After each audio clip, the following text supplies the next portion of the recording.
Hey YouTube, it's been a while. Recently, I had the opportunity to photograph this awesome matte black Lamborghini Urus. It was actually quite challenging because the matte paint just absorbs so much light. The first half of the video is a POV of shooting the car, explaining the composition as I moved around the location. And the second half is a walkthrough with Lightroom, editing a few photos. Hope you enjoy it. Just arrived at the spot. It's a business park and it's just about an hour from sunset. It's clearly a popular spot because there are 4 other cars. Just gonna have to wait. All right, we've got a little bit of light left. One of them, we're gonna go up against that green wall with the white concrete. I think the matte black paint of the Urus is gonna look really nice with that. Second shot, probably gonna go straight down the middle here. Maybe do some back shots, 3/4 shots, low angles. We'll see how we go, really.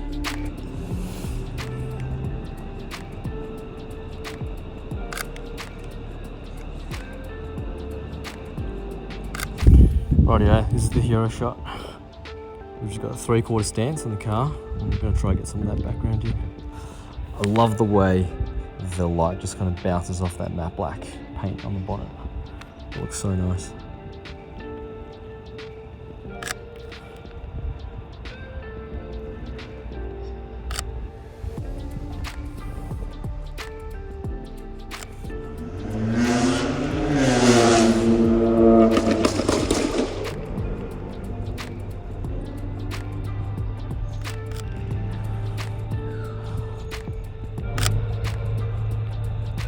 This looks so good.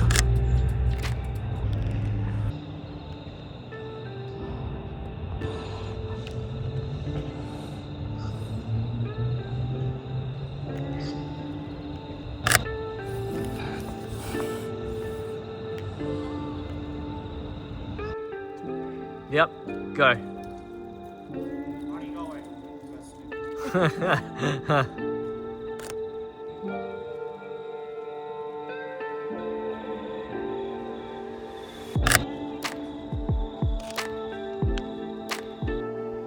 All right, we're in Lightroom with one of my favorite images from the evening. Just gonna make some slight changes to the exposure. It doesn't look right. First thing I do when I'm editing an image that has straight lines is use the ruler tool just to make sure my image is straight. This one looks pretty good. Going to pull the highlights down the sky. I just want some color back and push some shadows up. Now we're going to move to luminosity masks. We're going to do most of our editing using this tool. The first one is an object mask. What we're going to do is roughly paint the car, and what Lightroom's going to do is automatically detect the rest of the car, and then from that I can make edits and adjustments just to the car itself. It's missed a spot, so I'm just going to add using brush and just paint that little rear windscreen portion. Beautiful. All right, any adjustments we make now are to the car itself. So first thing I'm going to do is push the shadows up. Also, I like to use the clarity slider, especially for cars. I find it pushes the shadows and highlights really nicely. It adds a good pop of contrast. Just going to add a little bit of vibrancy to the image. All right, the next thing I want to do is add a vignette to the image. We're going to go down to lens corrections, and under vignette, simply pull this down. Basically, I want the frame to focus on the car a little bit more. To help with that as well, I'm going to crop the image since I shot this a little too wide. Just going to use the rule of thirds and pop the car in the bottom third corner there. All right, back to luminosity masks. We're going to use a linear gradient. Hold shift from the bottom and pull up. It'll keep the linear gradient straight. I'm going to pull the exposure down on this gradient just to create more of that vignette effect, allowing the car to shine a bit more. We're going to do the same for another linear gradient from the sky. So adding on the mask, once again, hold shift, pull down, and then using the exposure slider, I'm just going to pull that down. Beautiful.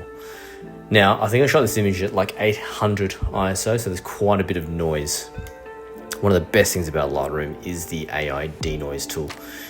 Just going to click denoise, let it load, and I usually leave it on the default settings, or roughly around 50. Have a look at the difference it makes. I'm just going to show you before and after. 1 second. I mean, it's awesome. It's the best thing about Lightroom. It also doesn't trip any AI filters if you upload to social media. One thing I like to do after using the AI denoise feature is also just adding a little bit of sharpening to make sure the image is nice and crisp. Alright, last thing we're going to do is make the red tail lights a bit more saturated and a little bit brighter, and to do that we're going to go down into the color mixer section, pick the red circle, and you're just going to increase the saturation and the luminance a little bit here. And that's it, we're done. Final product. Alright, moving through the second image. We're going to have a pretty similar workflow to the last one, but in this case we're going to start with a preset actually. This one is from North Borders. I'm going to choose a sunset mood, like the weather colors are kind of subdued. First thing, I'm going to crop the image a little bit. I want a bit of a tighter composition in the car. Just using the crop tool, once again aligning with the rule of thirds. It's a bit dark, so we're going to push the exposure up until I'm happy with how it looks. Not too far though. I still want to keep this really dark subdued look about the image.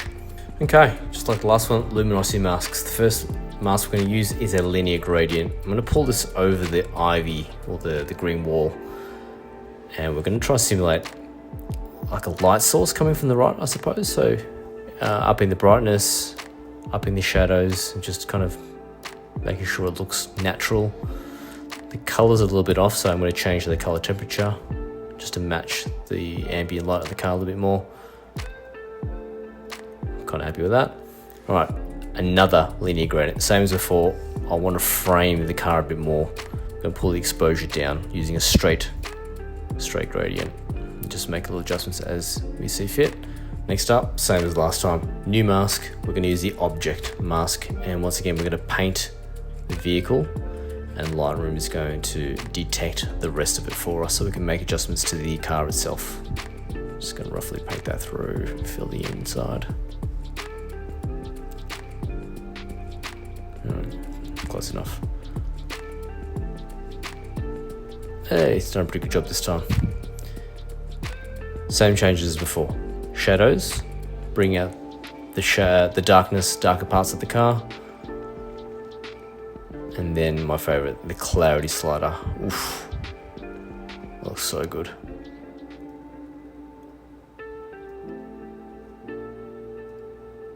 Saturation looks alright. Just thought maybe I could desaturate it a little bit. Anyway, just move slides around until you're happy with how it looks.